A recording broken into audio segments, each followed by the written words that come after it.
Kim tong otganda radina billahi robban va bil islami dinan va bi Muhammadin rasulan desa Alloh taologa o'sha bandani rozi qilish vojib bo'ladi. Ko'ryapsizlarmi? Gapni qarang. Bir odam tong chog'ida tong otishi bilan Allohni Rob deb rozi bo'ldik.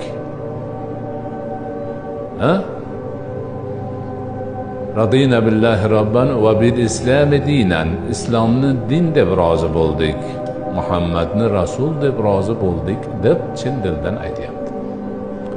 Ya'ni Allohga iymon keltirganini, u zotni Rob, tarbiya kunanda zot ekanligi, yaratgan, o'stirgan va tutib turgan